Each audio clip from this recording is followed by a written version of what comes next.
Assalamualaikum warahmatullahi wabarakatuh.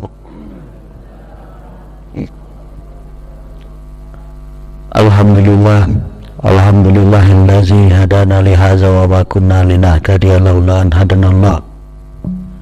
Asyhadu an la ilaha illallah wahdahu la syarika lah, lahul mulku wa lahul hamdu yuhyi wa yumiitu wa huwa ala kulli syai'in qadir.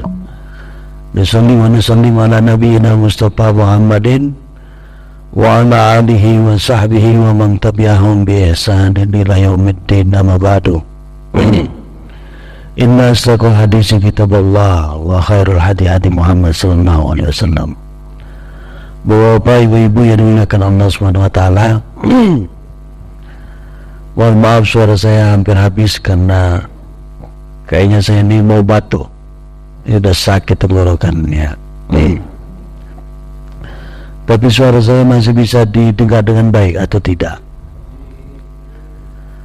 Kalau tidak, kita akhiri pengajian subuh ini. Baik, bersyukur senantiasa kita kepada Allah Subhanahu wa taala, Tuhan yang menggenggam alam semesta ini, yang berkehendak atas segala kehendak manusia, yang mempunyai hak untuk mengatur, hak penuh untuk mengatur alam semesta ini. Dialah Allah Subhanahu wa taala yang menghidupkan dan mematikan kita. Kapan Allah mau hidupkan kita, kapan Allah juga ingin mengakhiri kehidupan kita, Dia yang tahu. Kita hanya dikasih modal umur, masih dapat kita hidup di dunia ini, masih bisa bekerja, bertindak, berbuat. Tapi kalau modal umur itu sudah Allah ambil, berarti sudah khatam. Tinggal kita mempertanggungjawabkan kembali apa-apa yang kita lakukan di alam dunia ini. Wa may ya'mal misqala dzarratin khairan yarah wa may ya'mal misqala dzarratin syarran yarah. Jadi baik buruk, walaupun itu kecil, remeh temeh, perbuatan sebesar biji zarah pun Allah akan tulis. Allah akan tulis itu semuanya. Maka wajib kita ini bertindak dan berbuat, kata Imam Bukhari di dalam kitab Fathul Bari yang dikarang oleh Ibnu Hajar al-Asqalani. Jadi wajib kita ini mendasari perbuatan kita dengan ilmu. Harus tahu dulu ilmunya baru berbuat. Jangan dulu kita bertindak berbuat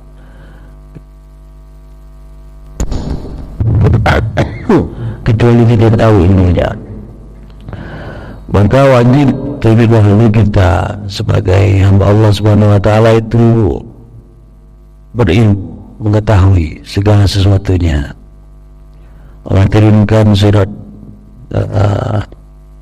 Iqra. Iqra itu artinya bacalah, artinya pelajarilah. Pelajarilah, dalamilah. Dia sebelum tahu apa-apa kita harus berilmu terlebih dahulu.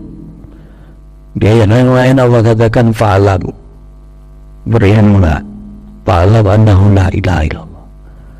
Artinya ketahuilah. Ketahuilah itu artinya ya belajarlah tentang la ilaha illallah Muhammadar Rasulullah. Fa'alam annahu la ilaha illallah. Allah dahului dengan kata-kata ilmu, fa'lam. Artinya bahasa sebelum lahir di muka bumi ini wajib kita beritahu itu yang baru lahir. Siapa yang wajib memberitahu terlebih dahulu itu ibu dan bapaknya, orang tuanya. Sedang dengan tentang syair-syair yang dapat dia mengenal Allah Subhanahu wa taala. Karena yang wajib kita ketahui terlebih dahulu adalah zat di balik alam semesta ini, yaitu Allah Subhanahu wa taala. Sallallahu alaihi wasallam kepada baginda Muhammad sallallahu alaihi wasallam beserta para sahabat Ahlul Bait. Semoga kita termasuk pengikut-pengikut Nabi yang setia. Kenapa saya katakan yang setia? Karena banyak yang mengaku pengikut Nabi tapi nggak mau ikut Nabi. Kalau misalnya itu mengaku saja dia ini sebagai pengikut Nabi Muhammad SAW, tapi faktanya apa yang diajarkan oleh Nabi dia tidak mau ikuti. Jadi ini adalah orang-orang yang gombal, lain di mulut, lain di hati, lain juga perbuatannya. Berarti kita ini harus sinkron ya. Apa yang kita katakan itulah yang kita berbuat. Apa yang kita yakini itulah yang kita ungkapkan. Jangan kita ini menjadi orang yang tidak linear, tidak selaras antara perbuatan dan hatinya. Makanya Syekh Abdul Azzam, orang Syekh Abdul Azzam ini asli Palestina. Dia menyemangati, mengobarkan semangat jihad di Afghanistan waktu itu untuk melawan Rusia. Datang dia dari Palestina, ini ulama besar. Datang dia ke Palestina, pergi dia ke Afghanistan. Ketika itu Rusia mau menginvasi Afghanistan. Menginvasi ini artinya mau mencaplok. Jadi mau mencaplok tanah Afghanistan tanpa ganti rugi. Kalau di Rempang itu direlokasi.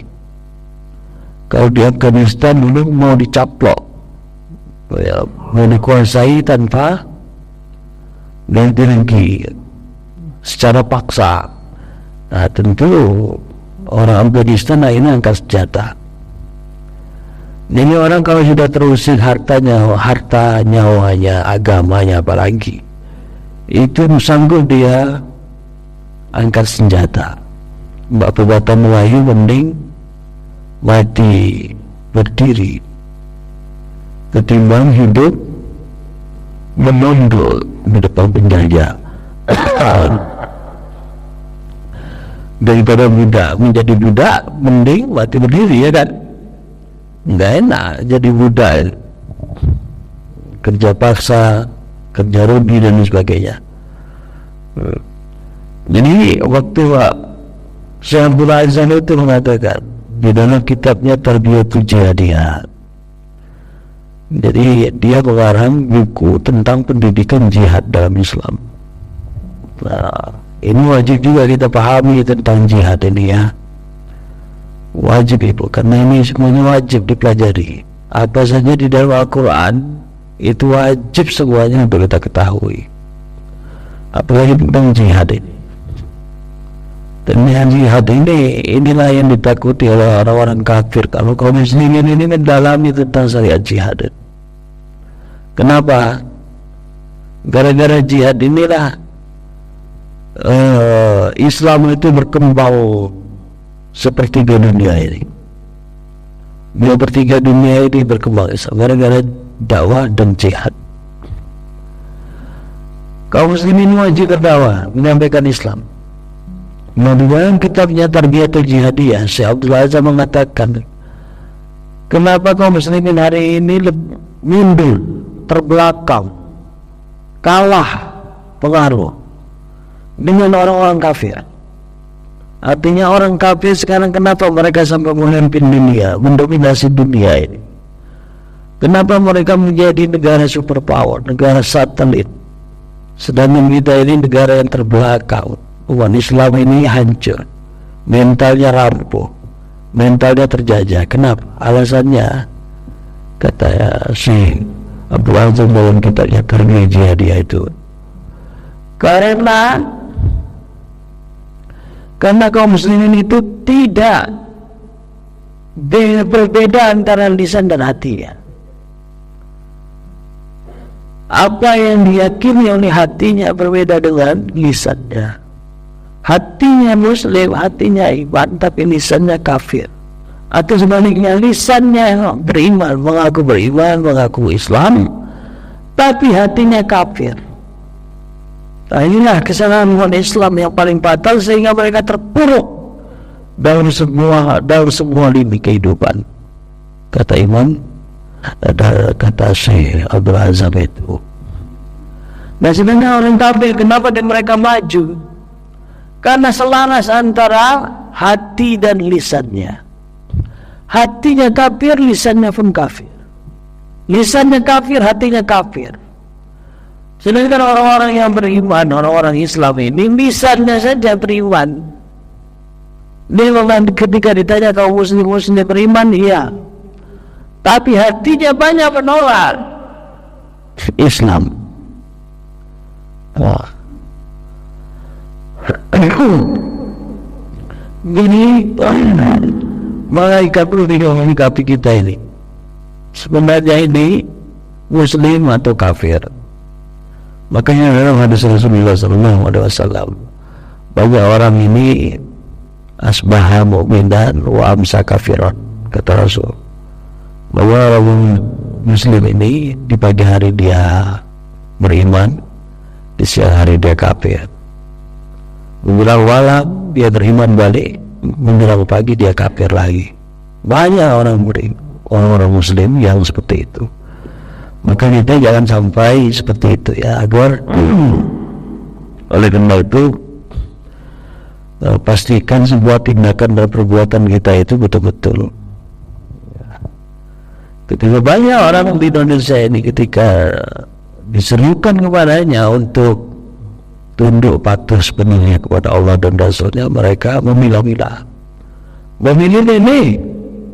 Ketika untuk diajak untuk menerapkan syariat Allah Subhanahu wa taala, mereka nggak mau. Tapi di dalam sisi mereka sujud, rukuk kepada Allah, jadi bingung ini. Maka kalau menerima Islam itu harus menerima sepenuh hati, semuanya harus diterima.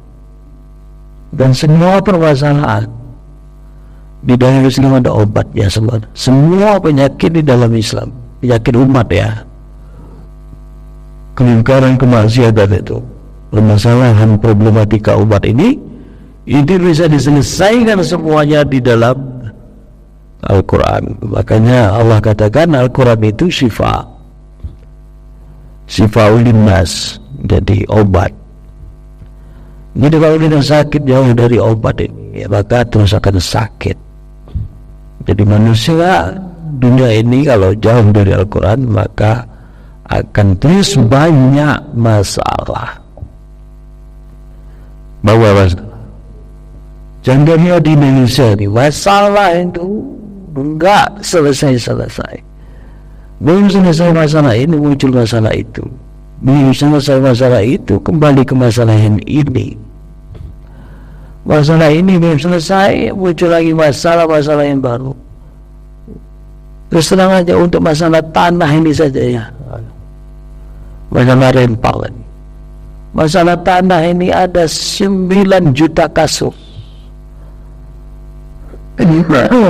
Ada 90 juta masalah tanah ini di Indonesia.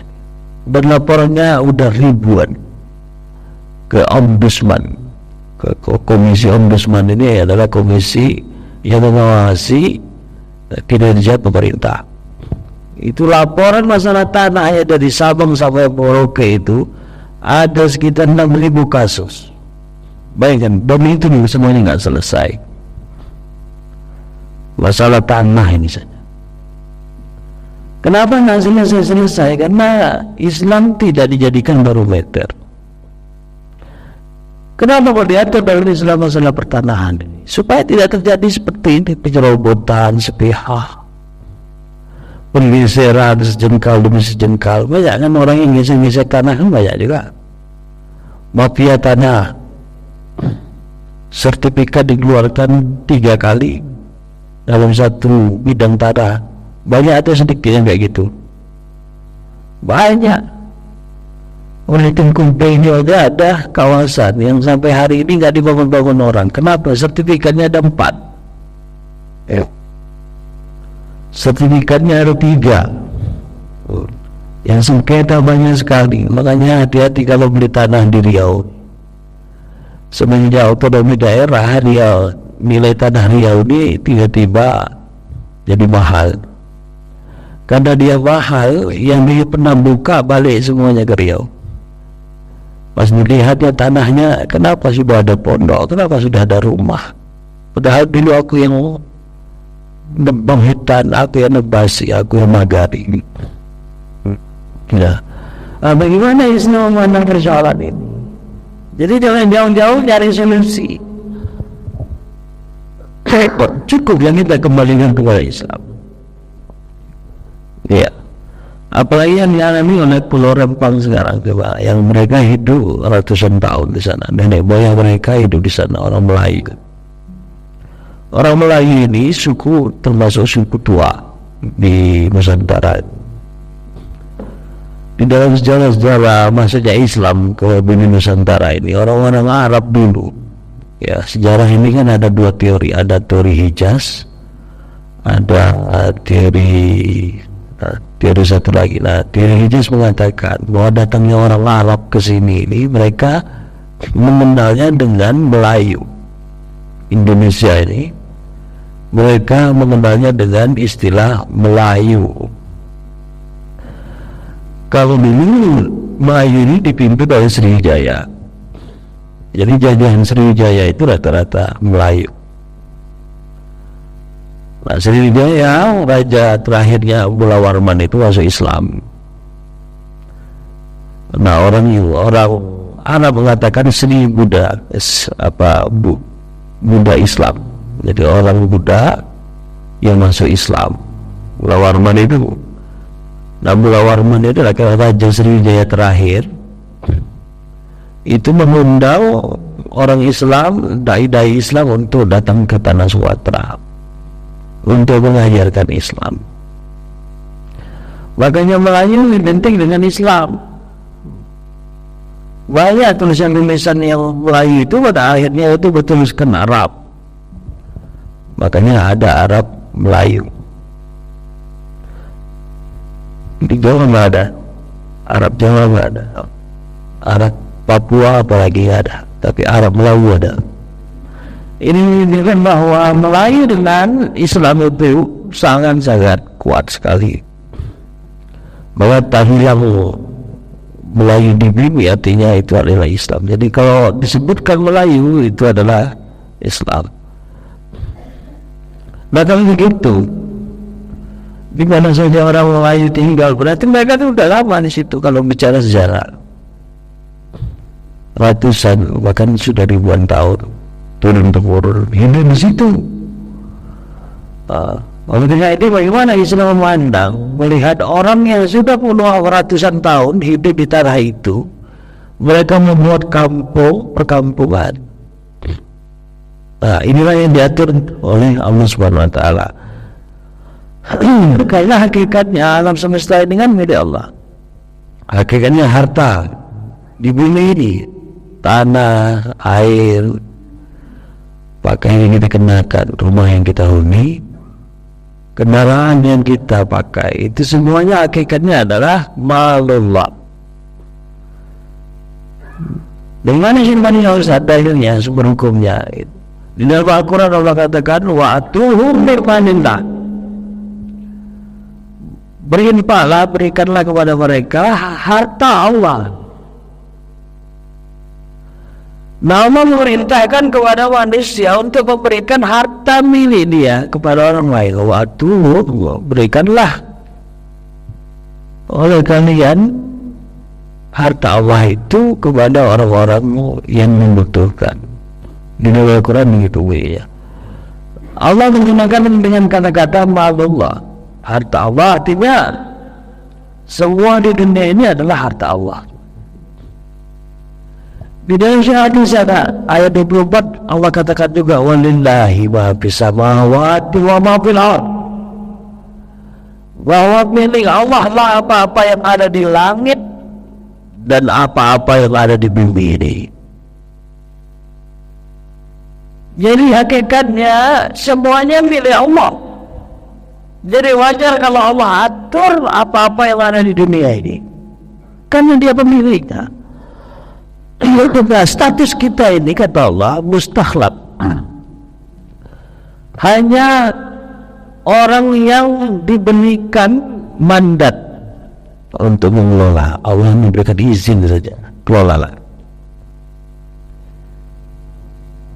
Kemana dunia ini kata Allah, tapi yang dengan aturan aku. Jadi Allah mewariskan bumi ini kepada manusia. Sebagaimana firman-Nya, wa iz qala rabbuka lil malaikati inni ja'ilun fil ardi khalifah. Jadi kuciptakan bumi ini karena aku akan menciptakan manusia. Bayangkan itu. Bahkan lebih spesifiknya, kalaulah Muhammad, kalau tidak karena Muhammad, maka aku tidak akan pernah menciptakan bumi ini. Bayangkan itu. Jadi Allah hanya menciptakan manusia ini karena Dia ingin menciptakan Nabi Muhammad. Saking agungnya Nabi kita, Nabi Muhammad itu. Jadi manusia statusnya apa? Menerima mandat, diwakilkan, diizinkan, diwariskan Allah Subhanahu wa taala. Nah, diwariskan Allah Subhanahu wa taala untuk mengatur bumi ini. Nah, termasuk masalah kepemilikan. Nah, oleh karena itu Allah mengatur masalah kepemilikan. Dari teori milik Allah ini muncullah teori ekonomi Islam, yaitu teori kepemilikan. Nah, kepemilikan dalam Islam itu kan ada 3. Ada kepemilikan individu, artinya milik orang per orang. Yang kedua ada milik umum. Lawan dari individu adalah umum, ada milik negara. Jadi di dunia ini jangan dikuasai oleh negara semuanya, nggak boleh. Atau dikuasai oleh segelintir orang, nggak boleh. Atau milik bersama semuanya, repot. Betul nggak? Kalau semuanya milik bersama, rumah milik bersama, istri milik bersama, kan repot. Jadi harus dipilah-pilah. Bagus untuk dipilah-pilah itu status kepemilikan ini supaya nggak ribut, supaya tidak terjadi pertumpahan darah sebagaimana yang dikhawatirkan oleh malaikat ketika Allah punya keinginan untuk menciptakan manusia ini. Yusbikun dima, membuat kerusakan dan menumpahkan darah. Nah, kalau tidak, kata Allah, ini a'lamu, saya lebih tahu wahai malaikat ketimbang dirimu, maka aku akan tetap menciptakan manusia ini. Karena Allah tahu selama manusia itu mengikuti aturan Allah, tidak akan pernah ada kerusakan di muka bumi ini, tidak akan pernah ada pertumpahan darah kalau semuanya manut. Tapi kalau manusia ini tidak manut kepada aturan Allah Subhanahu wa taala, pasti akan terjadi kerusakan, kehancuran, ketidakadilan, kezaliman. Itu sudah janji Allah. Maka apa-apa yang ada di alam dunia ini tidak diatur sesuai dengan ketentuan Allah, itulah akibatnya menderita kita, Pak. Dizalimi terus. Kenapa? Manusia ini memang watak aslinya ya. Makanya watak asli manusia ini zalim dan jahula. Geman sekali berbuat zalim, tamak, rakus, sedang melihat orang susah melihat orang senang. Itu watak asli manusia. Supaya watak aslinya ini bisa dihilangkan, bisa diminimalisir, maka diturunkanlah Islam. diturunkannya seorang rasul yang menjelaskan Islam. Nah, ketika Islam itu dari dijalankan, maka zaliman jahulah tadi bermunculan. Orang-orang zalim akan bermunculan, kemungkaran akan merajalela, kemaksiatan akan menjadi budaya. Itu kalau Islam dijauhkan. Nah, Allah Subhanahu wa taala mengatur mana milik individu, mana milik umum, mana milik negara. Ini penting untuk didudukkan dulu. Nah, milik individu itu adalah seperti rumah,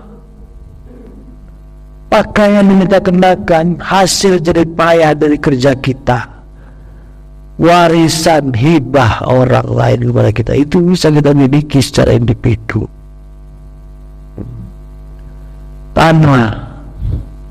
Tanah kaplingan, tanah kebun yang kita buka. Bahkan dalam hadis Rasulullah SAW tanah ini ya, man ahya antan maita fahiyalah.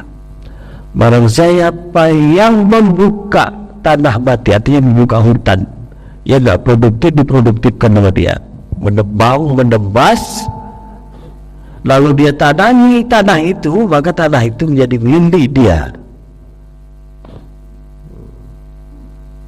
Man ahata haitan fahuwalah.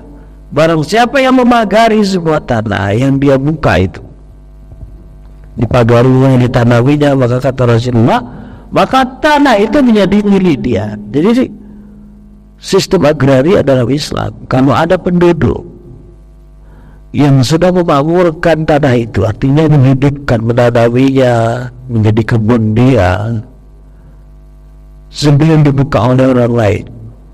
Tapi kalau sudah dipagari orang lain, di kebun orang lain, lalu kita serobot, itu itu namanya mencaplok, mencuri, merampok, merampas. Merampas, mencuri itu kategori mencari harta dengan cara yang batil.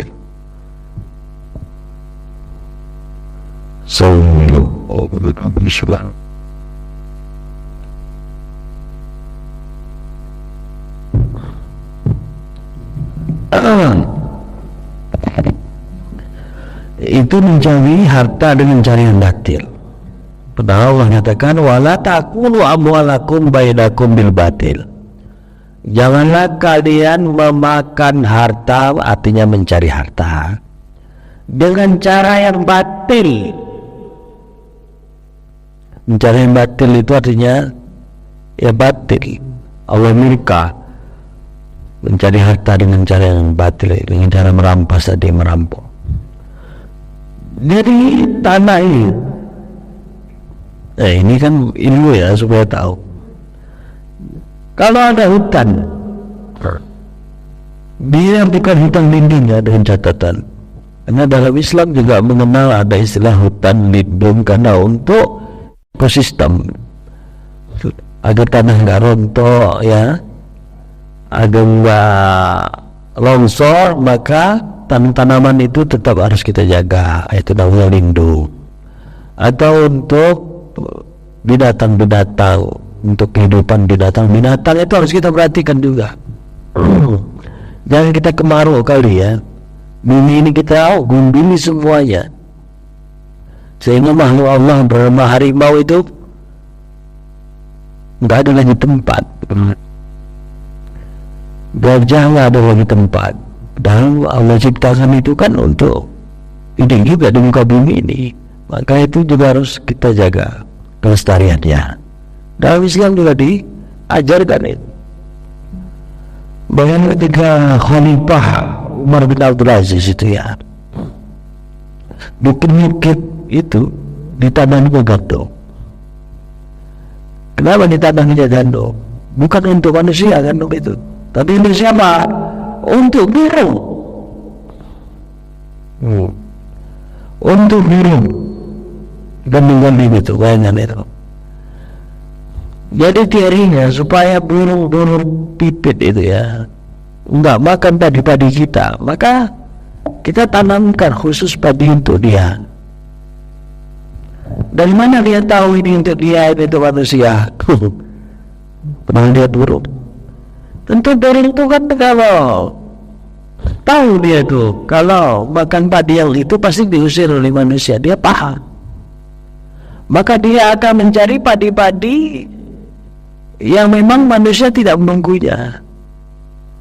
Begitulah Umar bin Abdul Aziz itu untuk meningkatkan hasil panen gandum di negeri-negeri kaum muslimin ketika itu dengan menanamkan gandum khusus untuk burung. Maka burung itu bernyanyi yang gembira tanpa diganggu oleh petani. Nah, kalau kita ini sekarang kan nanam sawah sekalian bikin orang-orangan ya. Orang-orangan gini-ginian yang harus kita tunggu 24 jam, kan kurang kerjaan itu. Sudah sekali bertani kalau gitu. Seperti orang-orang dulu, kalau tidak dijaga siang sepanjang hari, sawah itu udah ludes dengan burung. Maka teorinya tanamkan khusus untuk burung di atas bukit, di rawa-rawa yang tidak bertuan. Begitu caranya. Ada semuanya dari Islam itu. Jadi tanah itu kalau sudah dipagari orang, ditanami orang, maka tanah itu menjadi milik dia. Itulah namanya sertifikat dalam Islam. Nggak harus ditulis sertifikat, di mana ada SHM itu. Sertifikat HAM ini nggak ada.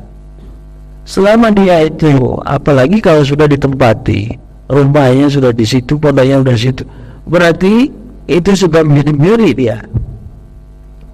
Kemudian dia sudah bercocok tanam di sana, dia pagari, dia buka ladang itu, maka tanah itu jadi milik dia. Jadi untuk menentukan kepemilikan tanah itu sangat gampang sekali dalam Islam itu ya, gampang. Siapa riwayatnya dulu yang buka ini, kan gitu. Jadi perlu ada riwayat silsilah tanah, itu harus jelas. Kecuali tanah yang sudah dia buka itu dia telantarkan 3 tahun berturut-turut. Makanya kata Rasulullah SAW, laisa li muhtajirin fawqa salasu sanawat. Orang yang melantarkan tanah 3 tahun berturut-turut, maka tanah itu akan disita oleh negara.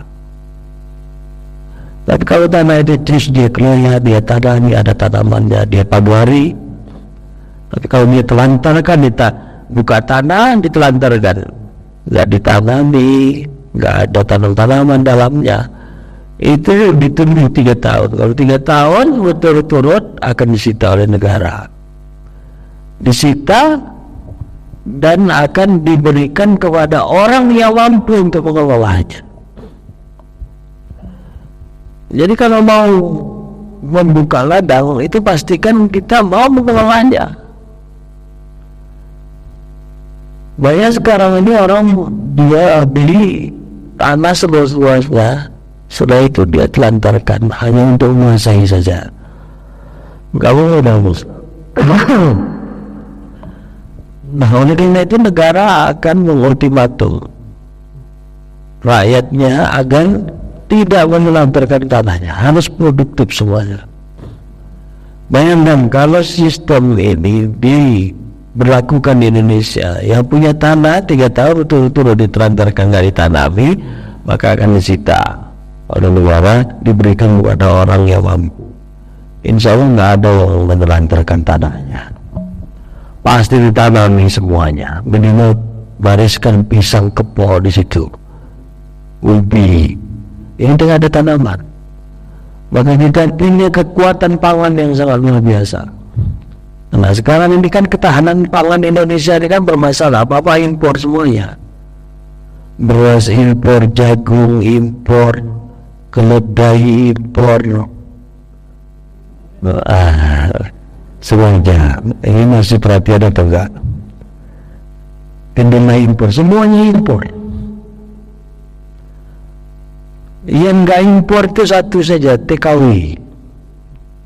Kalau TKW kita ekspor. Karena banyak perempuan di Indonesia ini, makanya diekspor sebagian ke luar negeri, ke Hong Kong sana, karena melimpah stoknya. Karena stok melimpah kan, karena nggak dimanfaatkan, dikawinin enggak, diapa-apakan enggak, akhirnya diekspor aja ke luar negeri.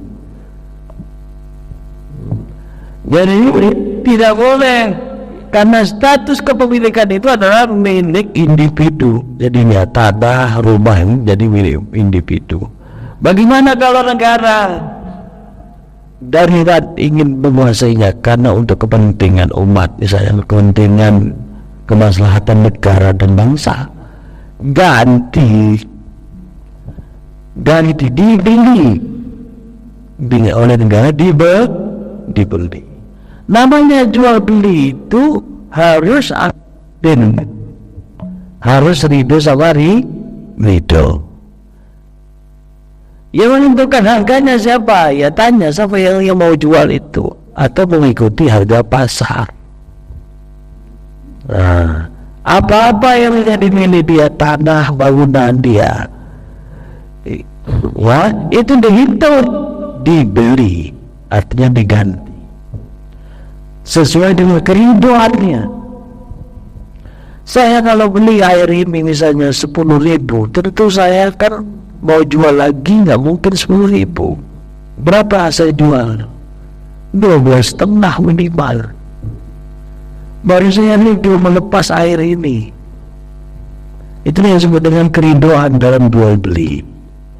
Tidak boleh di dalam jual beli itu ada unsur paksaan atau under pressure, di bawah tekanan, dipaksa.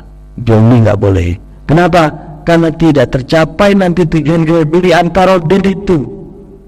Kan gitu kata Rasulullah. Allah SWT berfirman, ila antakuna tijaratan antara minkum. Kalau engkau berniaga, berdagang, jual beli, itu harus ridho sama ridho antara kedua belah pihak. Kalau dalam hal ini negara dengan rakyat harus sama-sama ridho. Negara juga nggak jadi beban, rakyat pun kalau memang itu untuk kemaslahatan negara dan bangsa, ya dan kami mendapatkan keuntungan. Siapa yang nggak senang? Senang, sama-sama senang. Tapi berapapun juga luas tanah kita, besar rumah kita, gantinya semuanya 500 meter misalnya, gantinya uangnya 120 juta semua. Ya gimana orang nggak marah? Iya kan? Berapapun juga besar rumahnya, misalnya berapapun juga luas tanahnya, nanti gantinya ya semuanya 500 meter. Uangnya 120 juta semuanya. Nah, itu yang dipikirkan. Kerjanya apa? Boleh nggak negara itu melakukan relokasi seperti itu? Hukumnya berubah. Kalau memang betul-betul untuk kemaslahatan umat, untuk kemaslahatan negara dan bangsa, boleh, silakan. Tapi sekarang ini status rempang dan galang itu bukan untuk kemaslahatan umat, tapi kemaslahatan impostor, kemaslahatan oligarki, kemaslahatan orang-orang kaya yang mau buka usaha di situ, buka pabrik silika dan solar ini. Nah, pasir silika itu berbahaya, itu debunya itu ya tajam.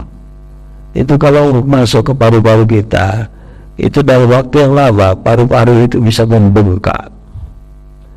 Kata mantan Menteri Kesehatan Fadila Supari. Nah, karena Cina ini nggak mau, ya nggak mau efek samping dari silika itu di Cina, karena di Cina sudah ada kan pabriknya itu efeknya luar biasa bagi masyarakat. Supaya selamat masyarakatnya itu dicarilah lahan baru, di luar Cina. Nah, terpilihlah Indonesia untuk mengurangi penduduk, kan dikasih serikat. Itu bukan masyarakat rumah, berarti untuk kemaslahatan individu segelintir orang, nggak boleh itu zalim itu. Kemudian ganti ruginya juga nggak masuk akal. Ya tanyalah warga tuh mau berapa jual, ya kan itu kan, kalau kan jualin kayak gitu kan, tanah ini mau kami ambil alih untuk kemaslahatan negara. Kemaslahatan negara itu seperti apa? Bikin pabrik BUMN untuk kepentingan negara. Ini bukan BUMN swasta. Ada untuk bangun rumah sakit, bangun jalan, bangun sekolah, nggak ada lagi lahan. Adanya cuma ada di Rempang. Tanya sama orang Rempang itu. Ini negara memilih tanah ini untuk dijadikan ABCD. Jadi mau kami bebaskan. Tanya sama warga berapa mau dijual, kan itu caranya. Nah, negara itu kan kekuatan finansialnya sangat luar biasa. Mestinya Indonesia ini kan kaya raya, walaupun nggak kaya pemerintahnya, kaya sumber daya alamnya. Tanya baik-baik, baru diganti. Itu mestinya, tapi kan ini bukan untuk kemaslahatan umat. Walaupun nanti katanya bisa membuka lapangan pekerjaan, tapi kan yang dirugikan lebih banyak. Kita nggak tahu lah, kayak di Sulawesi juga untuk kemaslahatan umat membuka lapangan pekerjaan, tapi kok gajinya beda. Kalau yang pekerja dari Cina biar gajinya 16 juta. Yang pekerja Indonesia gajinya UMR 3 juta. Kok dibeda-bedakan begitu, kenapa? Padahal kerjanya sama. Itu adalah ketidakadilan ini. Ketidakadilan. Makanya jangan ngutang riba. Ini nah akibat kita ngutang riba ini ya. Nah, akhirnya kita jadi jongos, tapi kutik. Kenapa dapat utangan? Itu riba zolim. Utang luar negeri itu adalah riba zolim lagi. Karena bukan hanya dia itu membebankan buka, tapi juga kebijakan kita diobrak-abriknya, kedaulatan kita dihancurkannya. Keinginan dia harus kita penuhi. Bahkan tanda-tanda Indonesia ini sudah banyak disewakan kepada asing. Per meter nggak sampai 1.000. Dan itu jangka waktunya ada yang 80 tahun, ada 90 tahun, ada yang 160 tahun. Disewa baru pada habis. Bahkan sudah ada 90 juta hektar tanah Indonesia ini sudah milik orang luar negeri semuanya. Apa kabar? Baru Islam tidak boleh ya menyerahkan aset-aset strategis itu kepada orang asing, apalagi statusnya orang kafir. Tak boleh, haram kok. Kenapa? Karena itu akan membuka pintu orang kafir menguasai kaum muslimin. Makanya Allah katakan di Al-Quran, wala taj'alu lil kafirina 'alal mu'minina sabila. Janganlah kalian berikan kesempatan, berikan jalan orang-orang kafir itu menguasai umat Islam dengan menyerahkan aset-aset strategis kita dan buat jalan lempang untuk orang-orang kafir menguasai kaum muslimin. Hukumnya haram. Kalau dia sengaja membuka pintu ruang kesempatan orang kafir, siapa saja dia, mau pemerintah, mau orang per orang, membuka jalan orang-orang kafir menguasai orang-orang muslimin, maka dia itu termasuk orang-orang kafir itu juga. Enggak boleh. Dengan kita menyerahkan aset-aset kita yang strategis itu akhirnya ekonomi mereka kuat. Kalau ekonomi kuat, mereka akan menguasai politik. Kalau politik sudah dikuasai oleh orang-orang munafik, kafir, fasik, sudahlah agama ini lambat laun akan hilang, akan terancam. Ini yang kita tidak inginkan ini, wah. Nah, kalau gitu yang tidak pakai Islam. Karena dalam Islam ada semuanya, syariat itu bisa diatur, sama-sama sejahtera, sama-sama enak. Begitu pernah juga Umar bin Khattab mau merelokasi orang Yahudi karena mau dibangun masjid besar di pinggir Sungai Nil itu. Sungai Mesir waktu itu dipimpin oleh Amr bin As, gubernurnya Amr bin As, presidennya, khalifahnya itu Umar bin Khattab, mau dijadikan relokasi, malah diganti berlipat-lipat dari harga pasar. Harga pasar 1 juta per meter digantinya 5 juta, begitu. Itu baru enak, ya kan? Senang nggak rumah kita itu kalau dibeli 5 kali lipat dari harga pasar? Senang nggak? Aku aja minta direlokasi kalau gitu. Kalau harganya segitu, tolong relokasi aku dong. Kalau harganya mahal kan gitu, senang orang. Itu orang Yahudi, diperhatikan betul oleh Umar bin Khattab. Orang Yahudi itu punya tanah di pinggir sungai deh, tapi mau dibikin masjid dengan skala besar. Nah, tergusur dia itu diganti. Bahkan kalau dia nggak mau, dibikinkan bangunan yang layak di situ supaya tidak mengganggu pemandangan. Gampang itu semuanya untuk tidak menzalim orang. Kenapa harus direlokasi? Biarkanlah mereka di situ saja, geser aja hutannya. Hutan yang nggak produktif itu diambil sedikit, jangan mengosongkan kampung itu, kan bisa juga. Nah, tapi karena ada misi terselubung bisnis yang akan dibangun di sana itu, ya takut diketahui banyak orang. Wallahu a'lam bishawab. Ya wa makaru wa makarullah wallahu khairul makirin. Ada pertanyaan?